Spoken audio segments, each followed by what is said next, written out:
नमस्ते भारत। मैं मीनाक्षी सहरावत।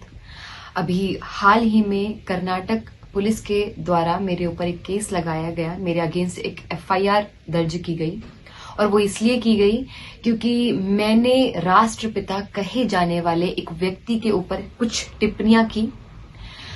टिप्पणी करते समय मेरी भाषा एकदम नियंत्रण में थी। मैंने कोई अशोभनीय अमर्यादित शब्द का प्रयोग नहीं किया। उसके बाद भी मेरे ऊपर एफआईआर हो जाता है क्योंकि मैंने इतिहासकारों के द्वारा प्रमाण और तथ्यों के आधार पर जो कुछ भी ऐतिहासिक पुस्तकों में लिखा जा चुका है वही मैंने अपने शब्दों में जनता तक पहुंचाने का प्रयास किया, इसलिए मेरे ऊपर एफआईआर हो जाता है।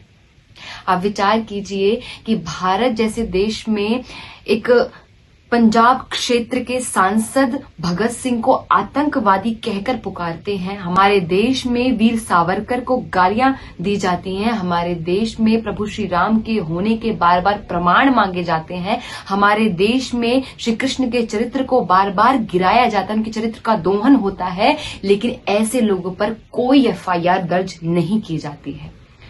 आप विचार कीजिए कि हमारे देश में एक पेंटर जो माता सीता, माता लक्ष्मी और अन्य कई देवियों की नंगी तस्वीरें बनाता है, उसको पद्मश्री और पद्म भूषण से नवाजा जाता है। एफआईआर तो होने से रही। हमारे देश में मदर टेरेसा आती है, हमारे देश की संस्कृति को खराब करती है या कन्वर्जन करती है और उसको भारत रत्न मिल जाता है। अब विचार कीजिए, हमारे देश में जेएनयू जैसी यूनिवर्सिटी में एक व्यक्ति भारत तेरे टुकड़े होंगे जैसे नारे लगाता है और उसके ऊपर कोई कार्रवाई नहीं होती है। क्यों? क्योंकि उसके पास फ्रीडम ऑफ स्पीच है, फ्रीडम ऑफ एक्सप्रेशन है, वो अपनी भावनाओं को व्यक्त कर सकता है। लेकिन मेरे पास ना फ्रीडम ऑफ स्पीच है, ना फ्रीडम ऑफ एक्सप्रेशन है, ना मेरे पास कोई प्रश्न करने का अधिकार है।